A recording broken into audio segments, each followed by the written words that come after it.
So the clues are there, but he's hidden them. And if Savoldo wants us to recognise that this is Mary Magdalene, why would he do that? This morning, I'm with one of our fantastic 16th century Italian paintings, and we're asking the question, who is peering out at us from this silver shore? Now, if you've been to visit this painting here in the gallery and you've looked at the label, you'll know that we think the answer is Mary Magdalene.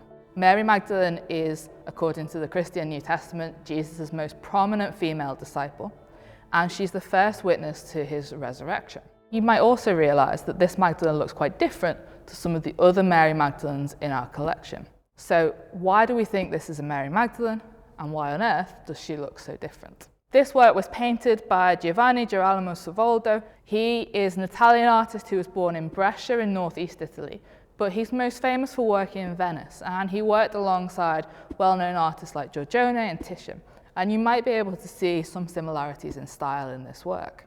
Savoldo loved to paint works that played with light and shade, and he was particularly interested in metallic effect, but also in shadow, and you can see both of these at work in this painting.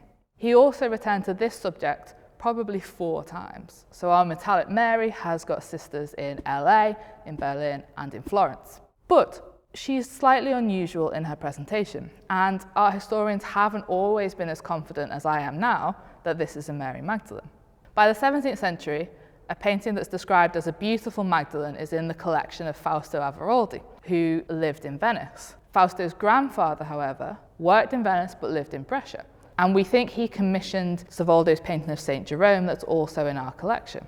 By the 19th century, when this painting was being viewed in England, Frederick Burton was less sure, and he describes this as a beautiful woman dressed in white. He later revised his opinion, however, and I think he was right to do so. So let's take a closer look at the painting now and see what clues there are that this mysterious woman is actually a mysterious Magdalene. So our Magdalene, like all of these paintings, is formatted in the half length, but Savoldo's composition means her whole body is in the frame. She's in a sort of crouch or squat position, it's hard to tell because of the amount of fabric that's swathed over her, and her right hand, covered in the fabric, is supporting her chin. Her left arm reaches across her body, grabbing at this loose fabric or maybe at a knee that's under there. And although she's making herself small, in the canvas, she looms really large.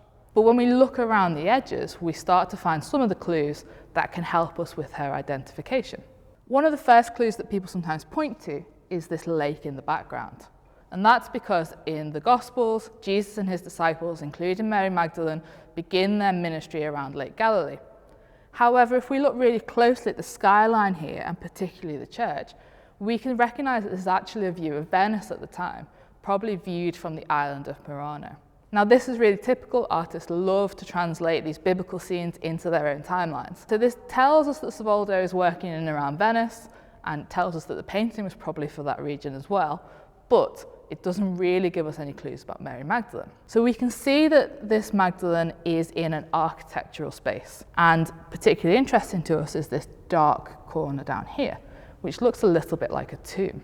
In the Gospel of John in the New Testament, we learn that Mary Magdalene is the first person to see the risen Christ because she comes to the tomb early on the Sunday morning to anoint his body. To anoint him, she needs a jar of ointment.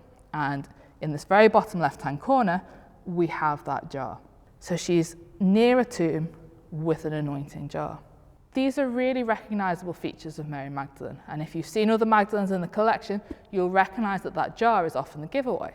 But there are some other visual clues that we usually use that aren't as apparent here.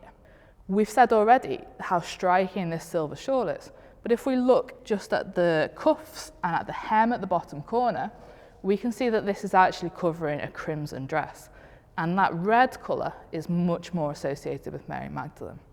One of the things that Savoldo does that's really daring in this painting is that he puts her face in shadow.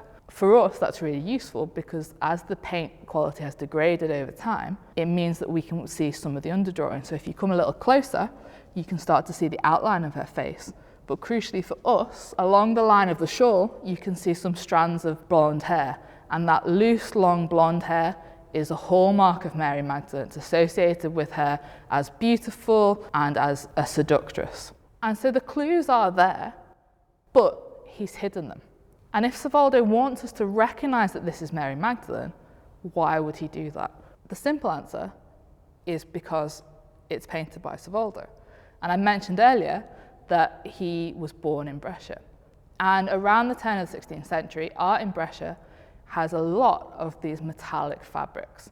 It's something of a trademark of the area. They're very good at painting this satiny material. Our Mary Magdalene is dressed in silver. The other works are in a sort of shimmering bronze, but they all have this metallic quality. And if you look at other Brescian artists from the time, you'll see this metallic fabric showing their skill, showing the skill of their region. And we see it in all sorts of different contexts. So we see it in Jesus carrying his cross, we see it in the Nativity, we see it with angels. And so by painting this silver shawl, Savoldo is giving us firstly a clue to his skill in his hometown, but also that something sacred is happening here.